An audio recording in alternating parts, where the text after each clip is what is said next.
So good afternoon to all our viewers in Switzerland and good morning to those of you joining us from overseas.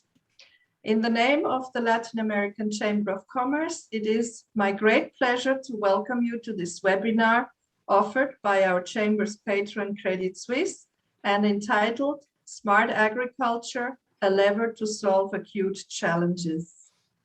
Much is being written and debated about how we can ensure that there will be enough food for all of humanity in the decades to come, while at the same time mitigating the effects of climate change and preserving and protecting the environment on this planet that we all share. Banks have also taken up the challenge and are making their contribution by increasingly aligning their investment strategies with ESG. Environmental, social, and governance goals. Our speaker is an expert on this topic as well as on emerging markets. Currently, he is the head of Credit Suisse's global ESG research product. We are honored and pleased that he has accepted to be with us today and share this knowledge. A warm welcome, Eugène Klerk. I'm also delighted to welcome the representative of Credit Suisse on the board of LATCAM. He is the head of International Wealth Management Latin America at Credit Suisse. A warm welcome, Jorge Fernández Amann. Thank you, Susanna. Jorge will address an introductory message in a moment. As always, this webinar is recorded, so it can be viewed later on our website or our YouTube channel, LATCAM Switzerland, by all those who were unable to join us here live. After Eugène's presentation, we will have time for Q&A. Please submit your questions in writing. And now I'm pleased to hand over to you, Jorge. The virtual floor is yours. Thanks, Tatiana. Thanks for everyone that has been able to join. First, let me show my gratitude to the LATAM Chamber of Commerce in Switzerland. Thanks to its president, Ramon Esteve, and to the whole board for the opportunity to still collaborate in this project. For us, Latin America is close to our reality on a day-to-day basis. We're going through a pandemic that clearly has taken us away from the region. It has been quite difficult to digest the negative effects that the pandemic is facing in all our circumstances. But I think that the work that the LATAM Chamber has been doing and all its members supporting and still looking for the well-being of Latin America is highly appreciated. And in that regard, Credit Suisse is just a small part in this overall exercise to help, but here we are to support. No?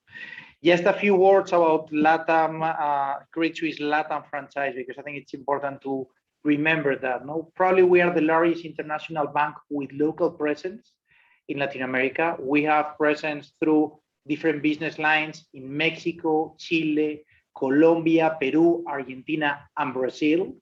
In the case of Brazil or Mexico, probably we are number one or number two in those two geographies, where we have full capabilities from wealth management to IB, so we can offer any kind of solutions to any of our clients. Second main point is that we are very close to the region. More than half of our population is based there. So we come with a daily contact with the region. We live the same circumstances of those clients and we can interact for any of their needs. And most of the clients that we are dealing today, they have a corporate angle. One of the characteristics of Credit Suisse is the entrepreneurial spirit that it has. And in that entrepreneurial spirit, that it's always reflected in the type of client base that we are covering or servicing. In most of that, we see a close link between the corporate angle of our clients and the work that they've done over years. So in that regard, we are more than happy to try to connect those angles with the Swiss reality. Last, I would say that one of the attributes that we have is this connection that I mentioned, trying to bring both sides of the ocean into one reality from an economic and from a political perspective.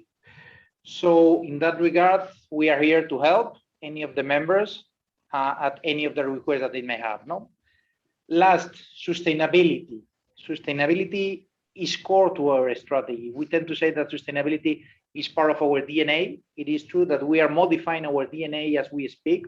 We are coming with a new strategy for the whole bank. Our chairman is working into that with the executive board of directors. But I can tell you one thing about that new strategy. Sustainability is always considered. It will be part of the overall strategy of the future for this franchise. And it's not just on the investment side. We are looking at sustainability from the investment side, from the financing side, and probably, and it's key, from the awareness side. We need to raise the awareness about the sustainability topic in the whole of LATAM. We've started to do that more than a year ago with different seminars and events. And specifically today, with Eugène, we will go into one of the key elements of this strategy, that is the research piece. Eugène, as Tatiana just mentioned, is the head of our ESG regional global research product. He has been working on different pieces that help us in order to understand the different dynamics that sustainability may have in different fields of the economy. The one that we're going to discuss today is about agricultural. Eugène, it's an expert into ESG per se, but at the same time, he used to be in his past, not a very long time ago, an emerging market fixed income analyst. So he really understands the dynamic of our region. He's based in London now, but he has been traveling all around the world. So he knows a lot of our characteristics into that regard. No?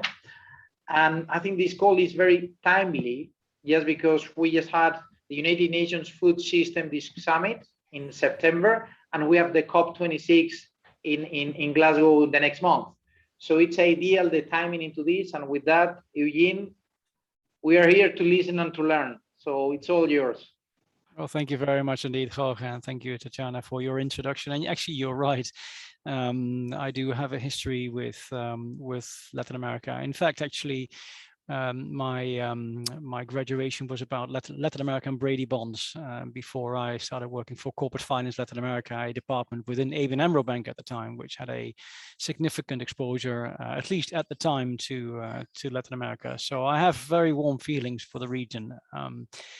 But today, what I would like to do is to walk you through some of our most recent research as it relates to the food and agricultural sector, because I think, as Jorge mentioned, we are at a very particular point in time in between the UN Food Systems Summit that we've just had and also ahead of COP26. And what I would like to do is to show you why the relevance of a sustainable food system is probably greater than what I think most people will realize. So let me try and share my screen with you. So let's hope that my technical abilities are good enough. I think you can see the first slide of my presentation. Is that right, Tatiana? Can you not? Or yes, we can see. Perfect, fantastic. Okay, so basically what I'll do is I'll walk you through some of the challenges associated with the sustainable food system or with the current food system. I'll also give you a sense of what we think might happen if we don't change our behavior, or if we don't change the way that we consume and produce food. And I'll also give you some of the solutions that, in our view, are available and will become available to actually address some of these challenges. And obviously afterwards, as Tatiana mentioned, please feel free to ask any questions. Now, in terms of the need for a sustainable food system, a lot of work that we do here at Credit Suisse deals with the SDGs, with the Sustainable Development Goals that were launched or announced, if you like, by the UN back in 2015. And a lot of the themes that we focus upon have exposure to one or two or a couple of the SDGs typically. The food system, on the other hand, is actually one that, in our view, and this is conveniently a picture from the FAO, but a sustainable food and agricultural system actually helps achieve all 17 of the SDGs. It is absolutely central to a sustainable world more broadly. So clearly that is a good starting point as far as the relevance of the theme is concerned. Now, there are reasons why, in our view, a change is needed, why an improvement of the food system is needed. And the first one is clearly one related to malnutrition. Currently, about 700 million people globally are undernourished, do not have a sufficiently nutritious meal on a daily basis. And at the same time, about 1.8 billion people are either overweight or obese. About 60% of adults today are overweight or obese across developed countries. Perversely, though, both these statistics are worsening, and undernourishment, for example, is something that started to increase pretty much around the time when the SDGs started or were introduced in 2015. So they haven't really helped in tackling undernourishment. Now, the risks or the costs associated to the global economy of undernourishment and overweight and obesity are very significant. In our most recent work that we published a couple of months ago, we calculated that the total cost of both undernourishment and overweight and obesity could be estimated at about $13 trillion per year. To put that into context, the global economy has a total value of about $85 trillion. So give or take 15% of GDP is either at risk or is lost because of the combination of undernourishment and overweight and obesity. As I said, both factors that continue to rise and are likely to rise unless we change.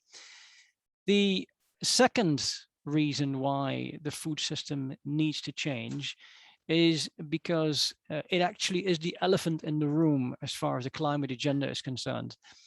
We believe that about a quarter of greenhouse gas emissions globally can be traced back to parts of the food system, and that is from farm to fork.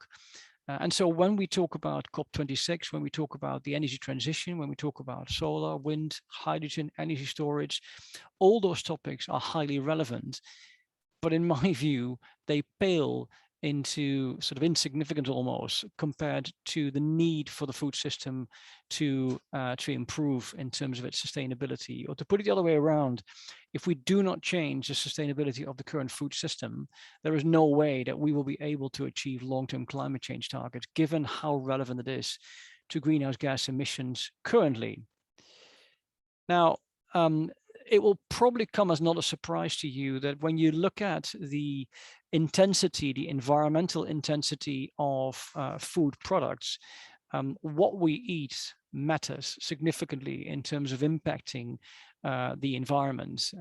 And you know, when you look at emissions, when you look at land use, when you look at water intensity, the bottom line conclusion is always the same. An animal-based diet is the most environmentally intense diet that you can find. And on this particular slide, you can see greenhouse gas emission intensity by different types of food products. And just about every type of meat or animal protein is at the top end of the chart, at the wrong end of the chart if you want to reduce greenhouse gas emissions.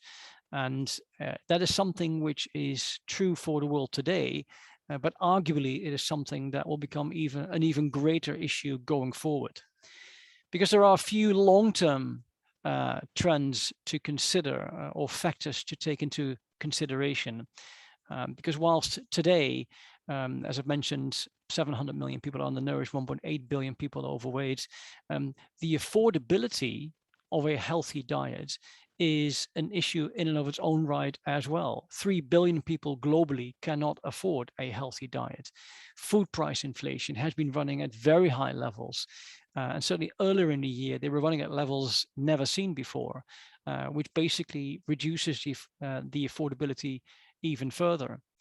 More importantly, though, longer term, there are two demographic changes that, in our view, will put increasing pressure on the food system, a food system that's, as I mentioned, is already under pressure. One is population growth.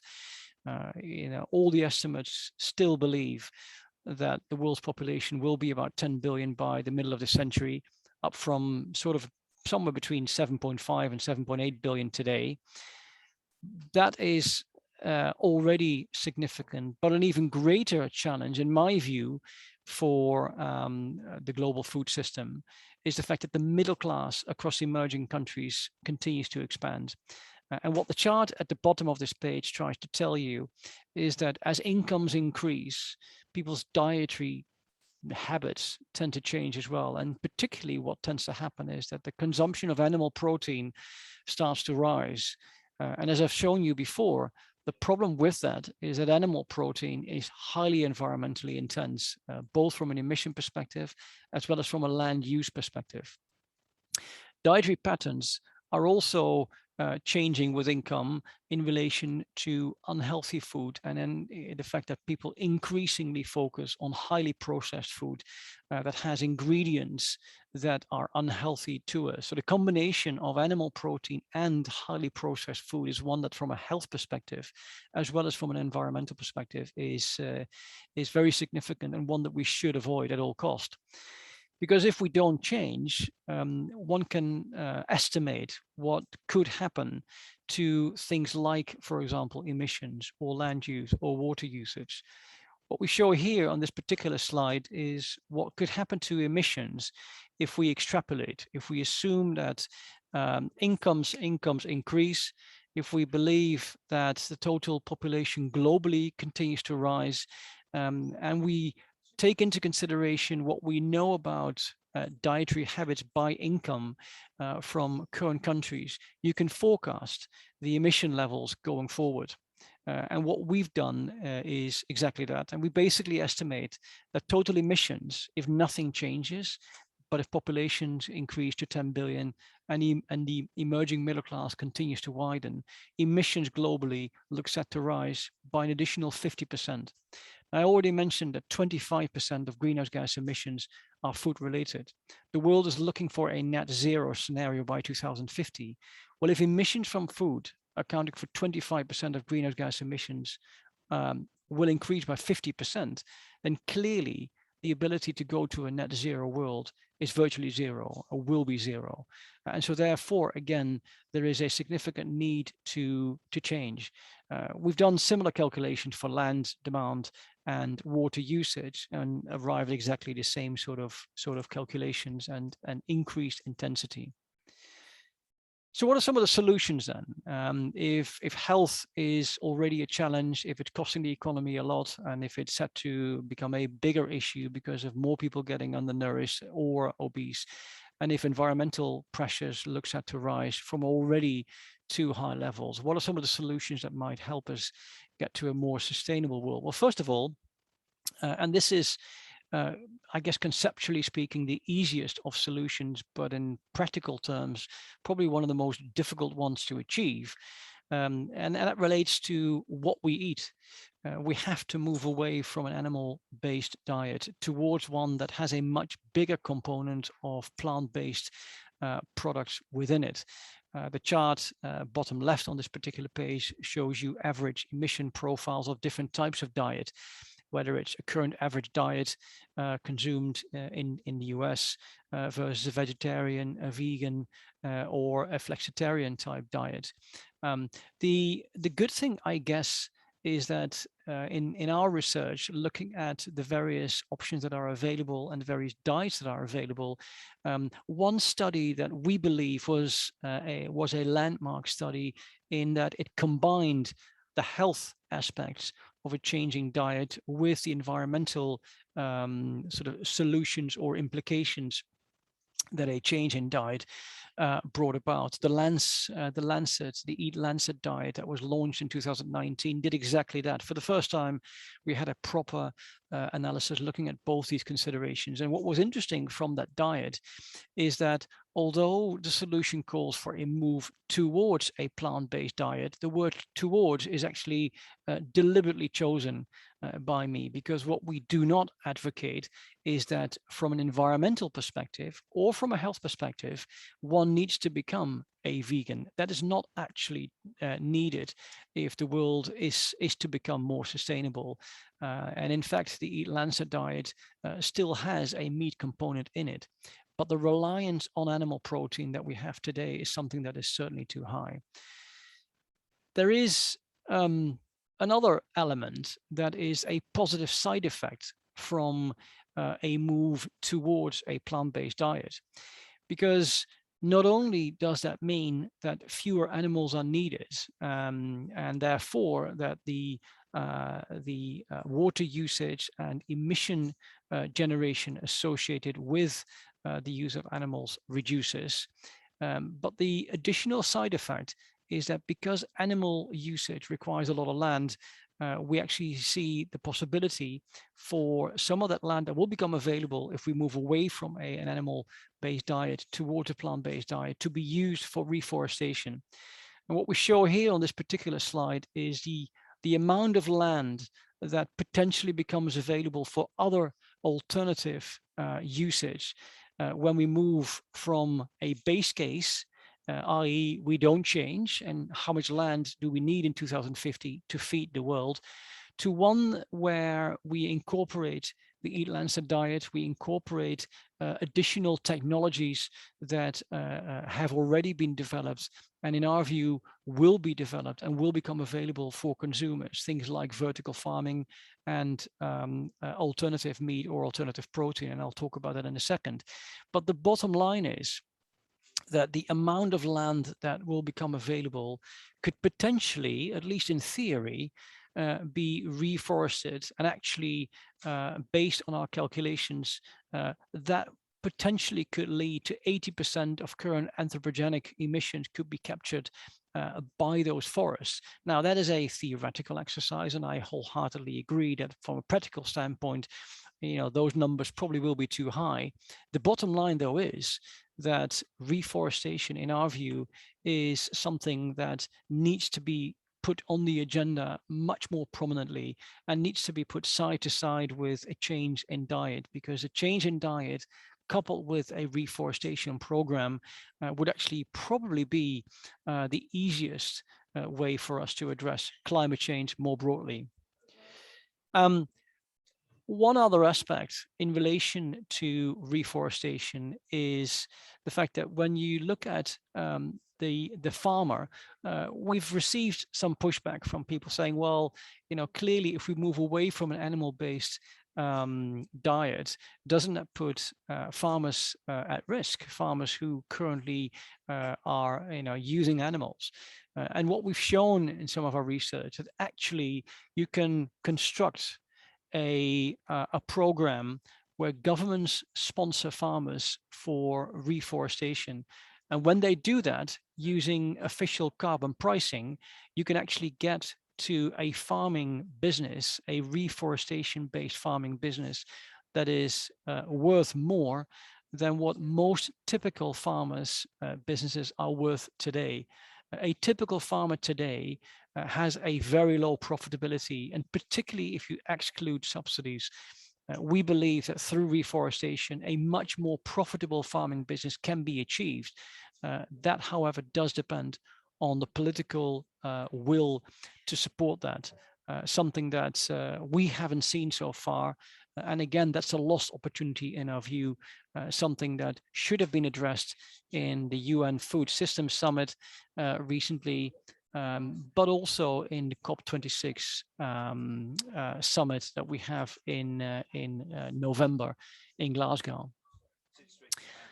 The second solution is one that focuses on alternative protein, and you may have seen a lot about this.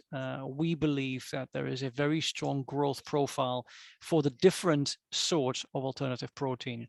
One is plant-based protein, and then there are the slightly more maybe adventurous bits of alternative protein, ones that are currently still in the early phases of development, fermentation-based and cultivated meat.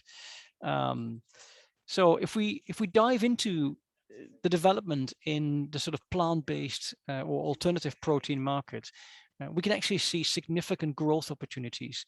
And we've already seen significant growth during the past few years, both in the US.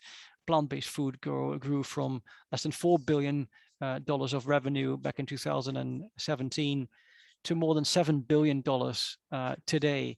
In Europe, again, we've seen very similar growth numbers, where from about sort of 2.4 billion euros in turnover, we've gone to almost 3.5 billion in the space of 2 years.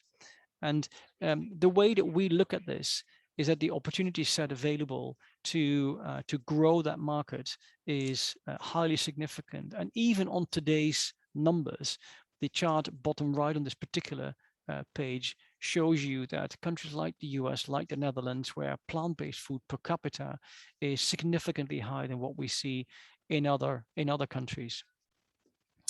There are, however, and that is, I think, fair to point out, there are significant challenges that need to be overcome in order for alternative protein to really become a potentially disruptive force to traditional food end markets. And one, of course, is the fact that it continues to be too expensive. Consumers, when given the choice, will always go for the cheaper option. And so therefore the cost of alternative protein products need to come down. Plant-based milk is more expensive than animal-based milk. And that is the same for plant-based meat versus animal-based meat. What's also true is that there is a perception among consumers in relation to plant-based and particular lab-based or cultivated meat today. And that is something that will need to be addressed over time. Consumers need to be educated on alternative proteins. However, there are good signs that suggest that some of these issues and some of these challenges are rapidly being addressed. Now, we don't believe that alternative protein beyond plant-based, so we're talking cultivated meat, for example, will become a reality over the next few years. The only country globally where cultivated meat is currently being sold or allowed to be sold is Singapore, where you can buy some cultivated chicken nuggets.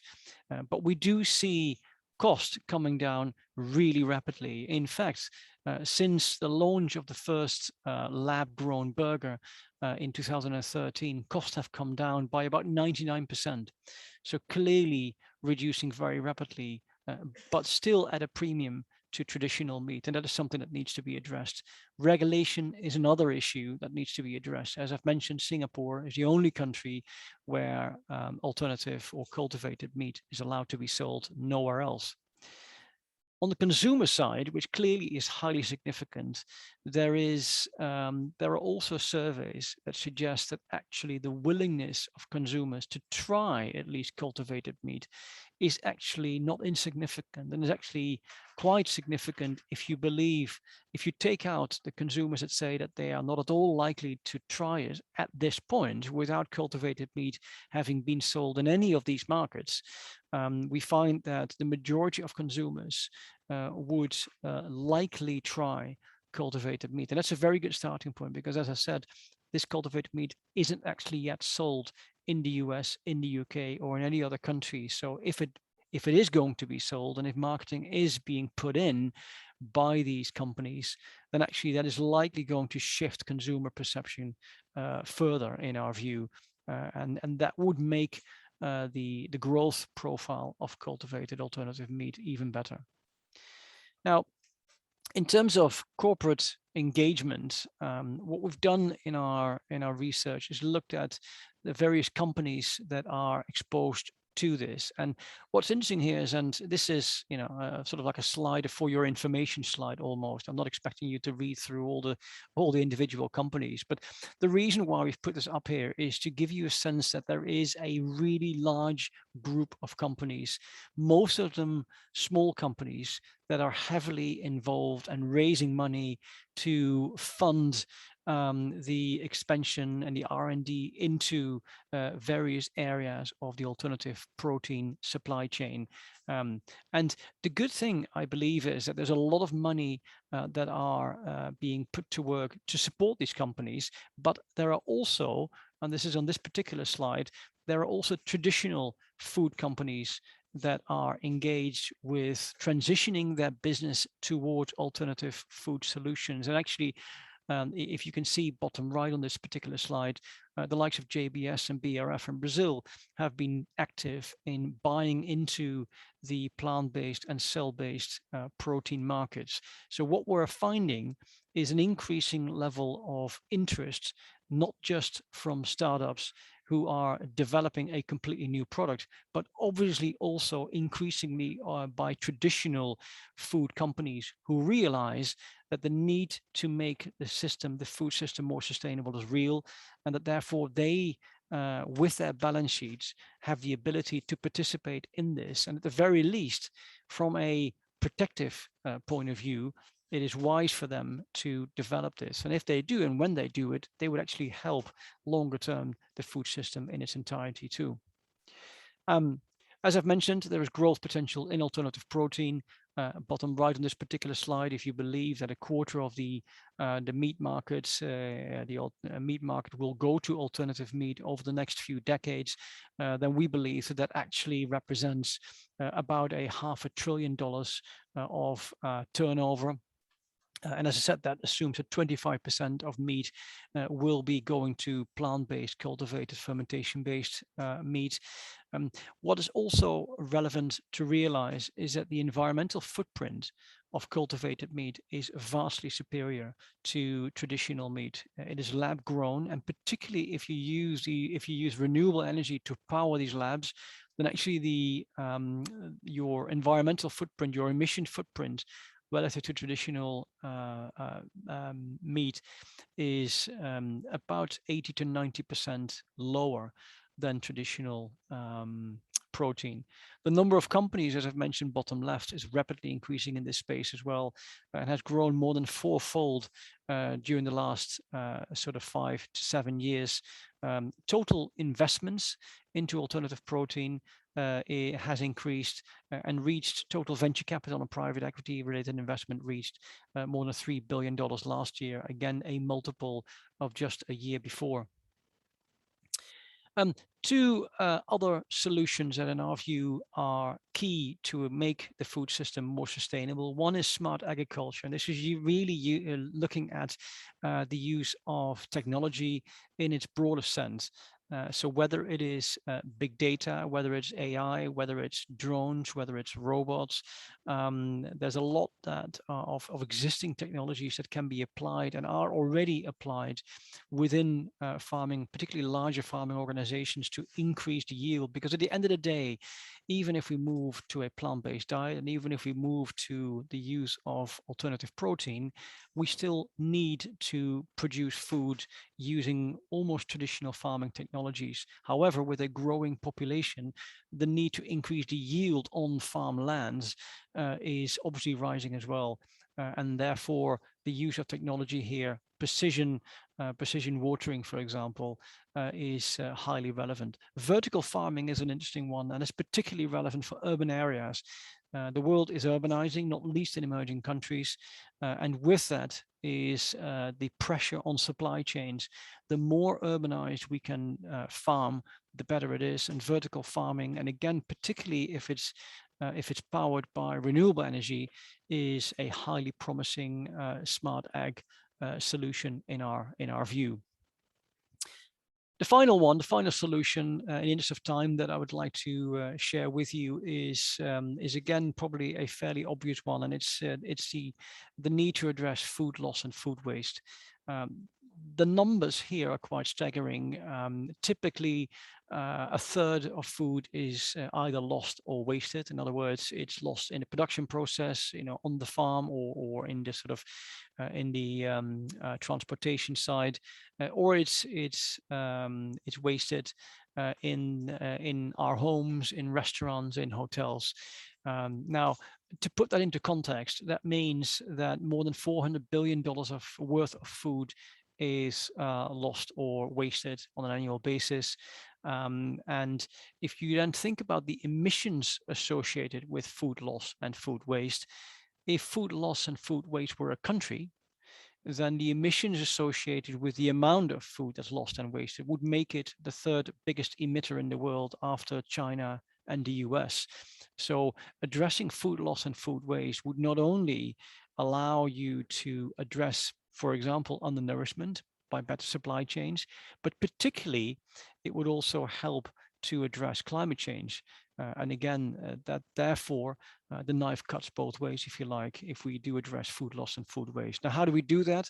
There are a range of solutions available. Increasingly, packaging is being changed. There are increasingly smart, often plant-based packaging solutions that help extend the lifespan of a particular product. Cooling technologies, and again, this is particularly true for emerging countries, because if you look at the difference between emerging and developed nations, in emerging countries, food loss and food waste is much more a food loss issue. In other words, the share of food that is lost in the production phase and the transportation phase is the biggest chunk, and typically because of a lack of cooling technologies. And so that is one area that we believe needs to be addressed. But then also, there are new exciting technologies being developed that help expand the lifespan of produce by treating the produce itself. And again, that is something that would certainly help in developed countries, as fruit and vegetables might be stored for longer before they go off. And so this is the fourth solution that we believe people need to address. So hopefully with this, you have a sense of the magnitude of the challenge that the world faces in terms of the food system. The fact that if we don't do this, that those challenges will become infinitely greater in our view over the next few decades. And then hopefully through some of the solutions, you have a sense of what could be achieved either in our private homes by changing what we eat and how we address food loss and food waste, but also in terms of the production of food by either, as I've mentioned, things like alternative protein or by using increasingly digital solutions to optimize the yield on farmlands. And with that, I thank you very much indeed, and more than welcome to help to answer any questions.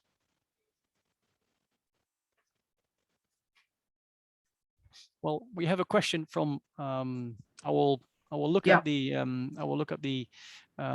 hands raised here. So the first one that I see is from Philippe. Philippe, if you can unmute yourself, feel free to ask your question. Actually, I was asking everyone to put their questions in writing, otherwise it will be a little bit difficult for me to track all the questions. If I may, Eugène, first of all, thank you very much for this very comprehensive presentation showing all the dynamics. And we have a question that's been sitting there for quite a while from Adrian Rodriguez, which I would like to take first. Which will be the land and water footprints of a plant-based diet? Well, typically the land-based and the water-based footprint of a plant-based diet is in the order of about 60 to 70% lower than of a typical animal-based diet. Now, one has to be a little bit careful here, of course, because when you take an existing plant-based diet versus an existing meat-based diet, you get that sort of a change. When we expect the entire global population to shift to a plant-based diet, obviously the need to grow more plant-based food increases, and therefore the total land usage will increase, and so therefore the net reduction will be a bit less than the 60 to 70%, but you're still looking at more than 50% reduction overall. And actually, to put it into context, if you go back a few hundred years, the amount of land, the amount of land that we've lost to agriculture since the start of industrialization is roughly the land, interestingly enough, that will become available when we move from an animal to a complete plant-based diet. As I've mentioned, I don't think it's realistic to assume that we ever will move to a complete plant-based diet. But to give you a sense of the magnitude of change that is possible, we're looking at bringing the world back to where we were from an agricultural land use perspective, and possibly reforestation perspective, to where we were before industrialization.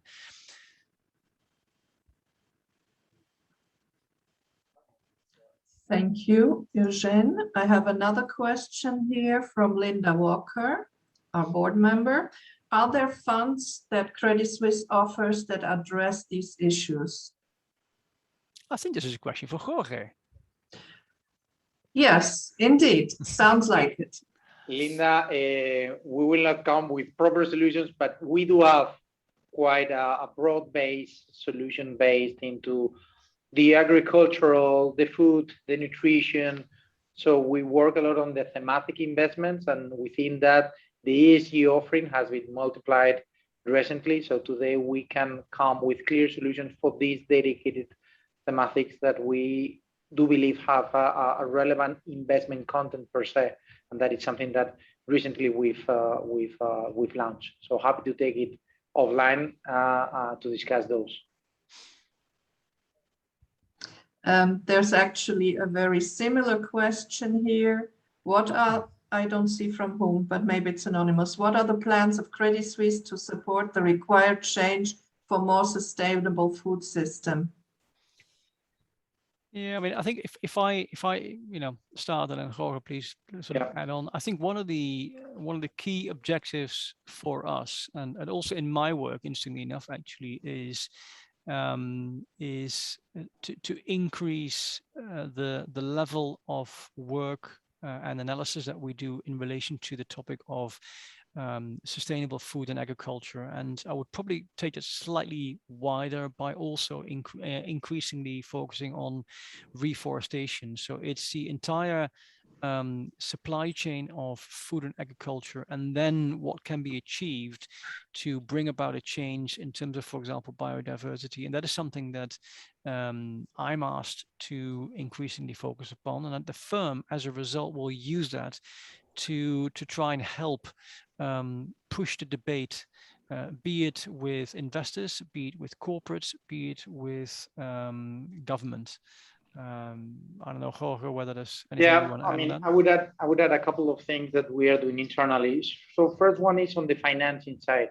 We proactively are looking to have better terms and conditions for deals where we can provide financing that has this type of angle in certain geographies and certain concrete sectors. So we are working in a framework that can help to incentivize this type of financing transactions with, as I said, better economic terms for the players. And second, on the investment side, clearly we've launched several internal and external solutions with external partners that have the expertise in order to raise capital that can then deploy into venture capital companies, into companies that have a clear focus and a clear pragmatic approach. As an example, the beginning of this year, we launched the Climate Innovation Solution. It was managed by external parties through a mix of different providers of sustainable solutions across emerging and developed. Now we are launching a nutrition fund with another provider. So in the last, I would say, 8 to 10 months, we've been very active in looking with partnership to provide or financing or investment capabilities that can be deployed into this sector. So there are several things. And of course, internally, we've adopted several measures to reduce our impact on gas emission. And there is a clear internal policy to reach certain targets in a given period of time.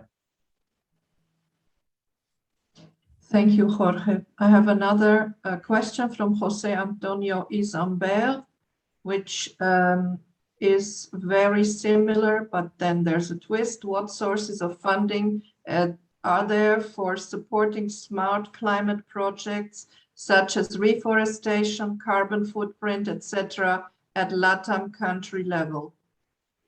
Well, in that regard, and I will take this, Eugene, we've been, first, we are looking at different projects that can be financed through Switzerland according to the financial plan of those corporates. So it's a question to engage with us to review those. But at the same time, we are in good connection with the different supranational entities that are covering LATAM, the World Bank, the IFG, and IDB, where we are looking to provide certain deals where we cannot take full of it and we can co-invest with them or we can co-finance with them.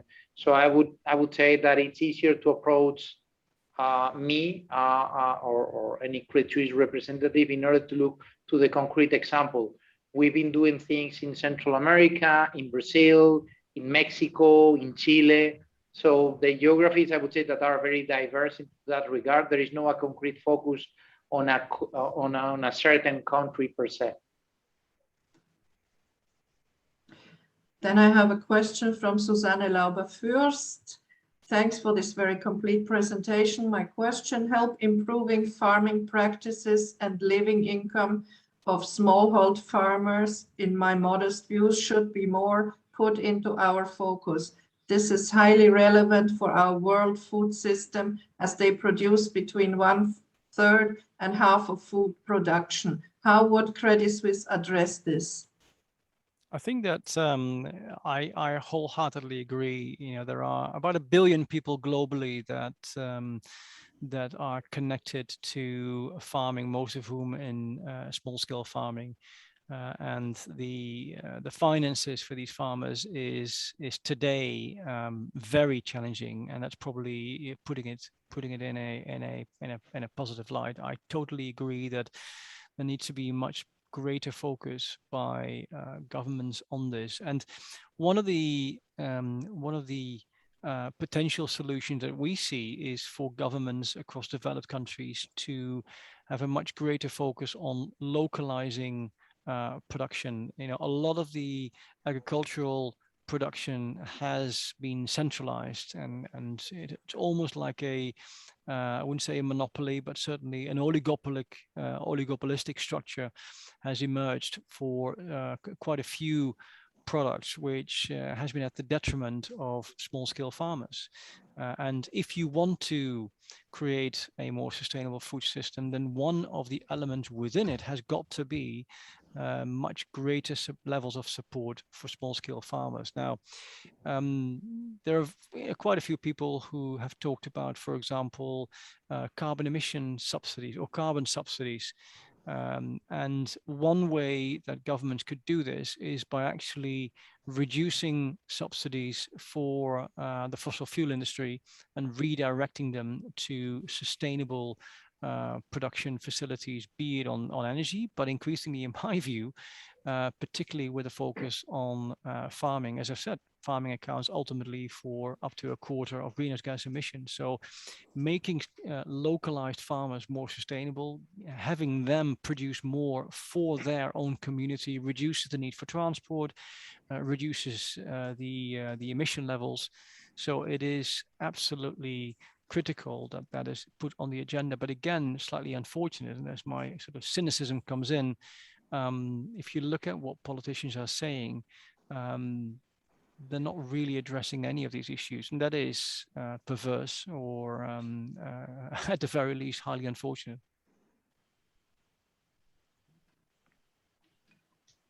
We have another question. Do you see tangible signs from politics supporting the change? Well, let me give you an anecdote. About maybe 2 months ago or so, when Boris Johnson organized a virtual climate conference with world leaders, John Kerry was in the UK, and he was interviewed by the BBC. And the presenter from the BBC, I think, put the one question to him that they should put to every politician, and that is, it's great to talk about, you know, the energy transition, and it's great to talk about the need to go to solar and hydrogen and what have you. And if you like, get everyone into a Tesla. That's all fantastic. However, aren't you missing the one thing you should be doing, Mr. Kerry? And that's, of course, you know, Mr. Kerry responded by saying, "What do you mean?" And to which this journalist said, "Well, shouldn't you be telling your American citizens to change the way they live?" Now, obviously, John Kerry didn't want to answer that question, because if he said, "I don't think they should change the way they live," he looks like an idiot, because obviously they need to. And if he said, "Well, you know, I don't want to, or I don't have to," then again, that wouldn't be logical. So it is the fact that politicians don't want to address some of these really key questions that really go to us changing the way we live. And whether it's in terms of what we eat, whether it's in terms of how many times we fly, whether it's in terms of the car that we drive, our way of life ultimately is responsible for every gram of CO2. You know, we talk about government and we talk about companies, but as the English say, let's call a spade a spade. At the end of the day, every gram of CO2 is because of what we buy and how we live. And until we realize that and change the way we live, but also until governments take action through regulation, taxation, or otherwise, until that's all done, it's probably going to be an optimistic assumption to assume that we're going to go to a net zero state, in my view.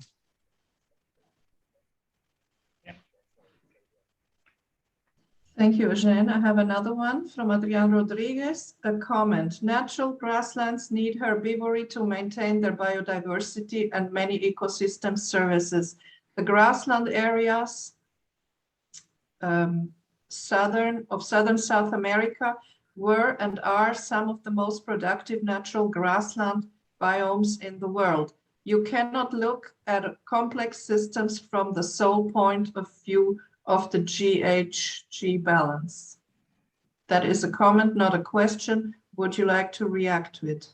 Yeah, I mean, listen, I think that when we talk about reforestation, for example, I think it is unrealistic for a number of reasons to assume that if you move away from an animal-based diet, that the land that will become available all of a sudden can be used completely different. So there is absolutely, you know, it is true that grassland isn't necessarily bad and that everything else is better. And so there is, I can see validity in that comment, absolutely.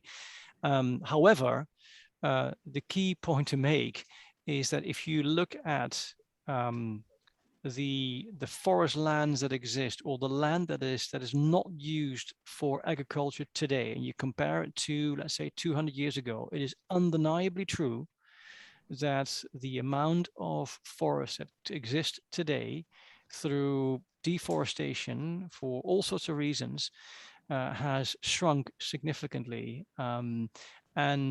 Therefore, one doesn't have to go to a complete reforestation, but we need, you know, a lot more forest than we have today. And so it doesn't mean that all grasslands need to disappear. Absolutely not. But we need a lot more forest than we have today. And let me add there that I think that the way that Eugène was going through the presentation implies that there has to be different measures taken in emerging markets versus developed ones, and there is different solutions that we are considering. Clearly, in the case of Latin America, probably we need to be much more concrete in the measures that they are taking, and specifically now, some awareness needs to be raised because we are seeing a massive change, but without the conscious that it's needed before taking those. So it is a government duty to review the policies, the public policies, and adapt that to the real world discussions. And we've seen that starting in some of the Latin American economies, not all across them. And in concrete, there has to change some of their policies. So it can be really become much more sustainable over time.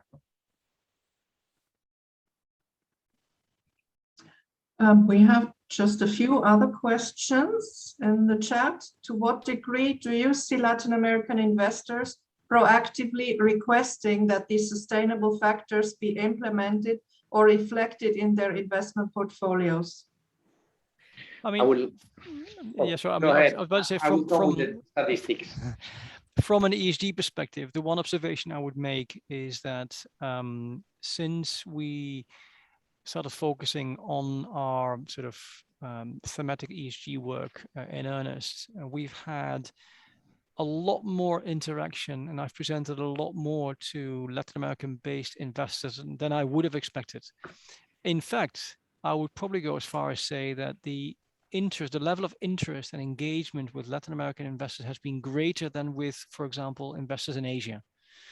And so, personally speaking, I think that there is a strong desire and a strong realization that this is something that they need to incorporate and they need to understand. But Jorge, please. Yeah. And from a content perspective, I would say that today there's no meeting that we hold with a client that sustainability is not addressed. First thing, we have experts in sustainability covering the market per se.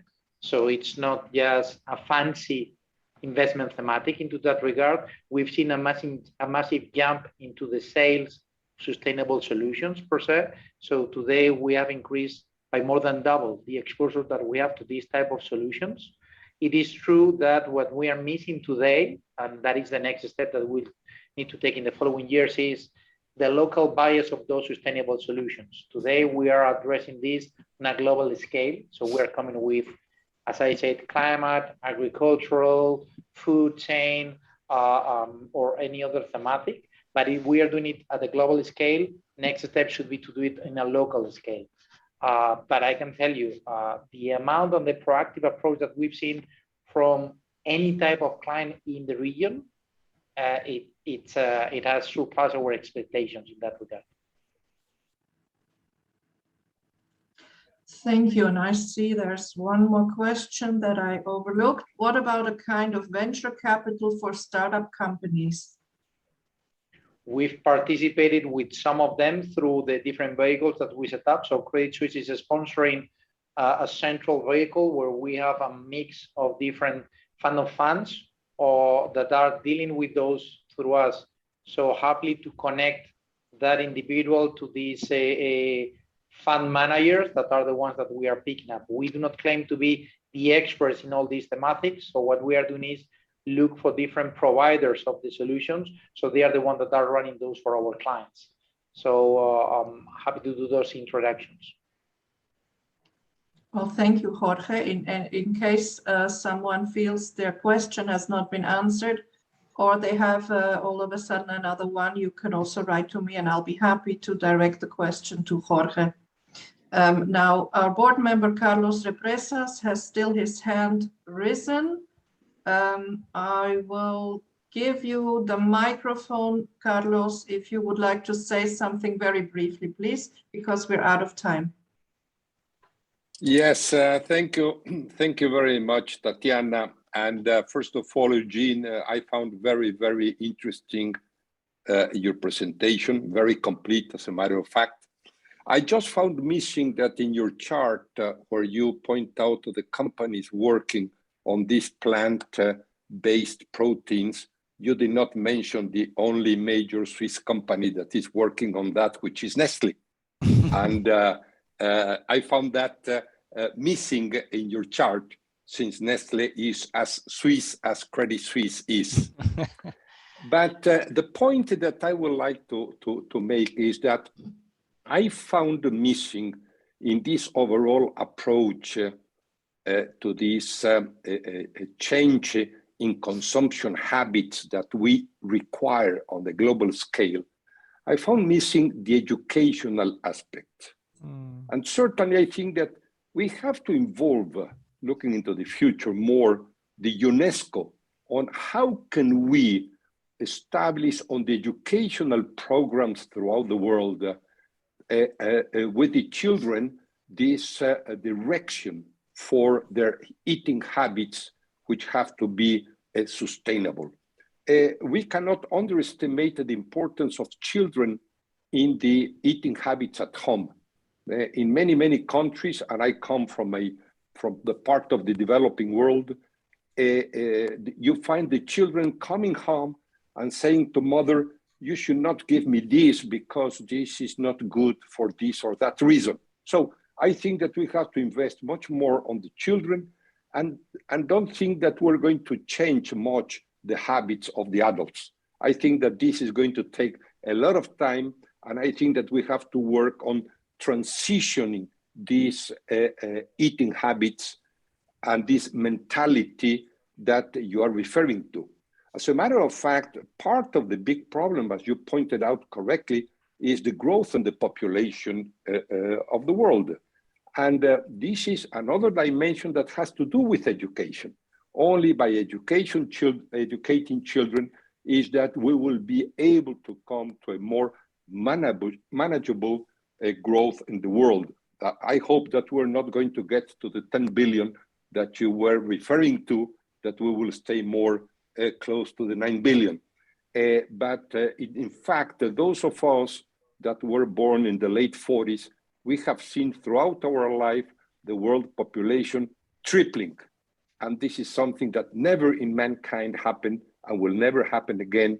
But this is at the root of many or most of the problems that we face today on the global scale. Thank you very much.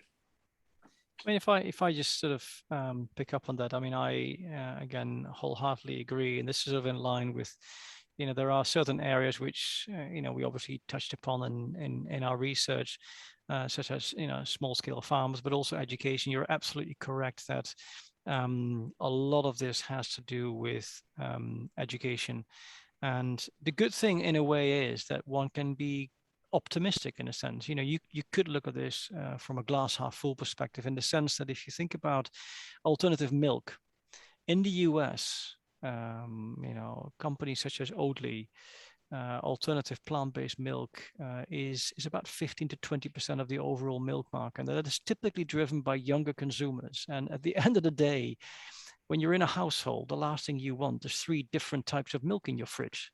That doesn't work. And so ultimately, who is the one that is, or who are the ones that are deciding on what to eat? Interestingly enough, more often than not, it is the younger portions, if you like, or the people within a household that drive the change in consumption. And that can be aided with education.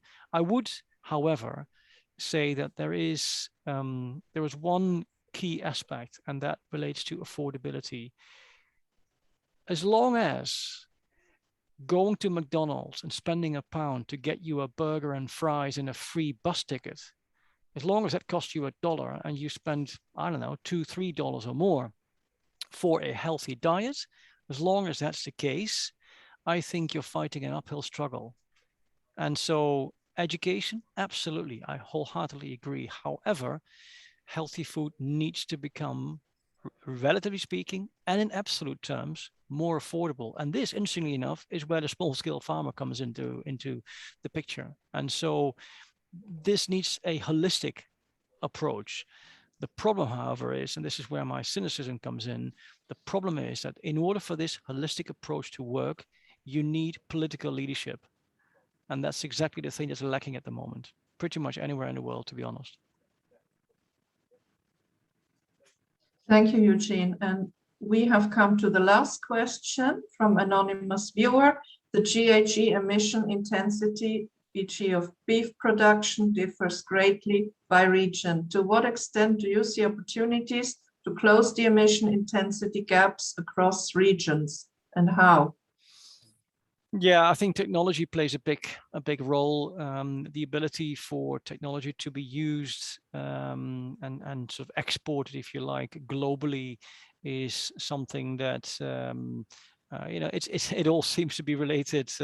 Almost every answer that I give, but if you think about things like smart agriculture, if you think about sort of technology in general, it needs to be available not just to the biggest producers in, let's say, the US, or the biggest meat producers for that matter in, let's say, the likes of Brazil, but it needs to be available to farmers more broadly. And when you do that, you get to a place where the most efficient way of production will be achieved by a lot more of the farmers than that is currently possible. And so I think exporting technology is a key element to sort of square that circle, if you like.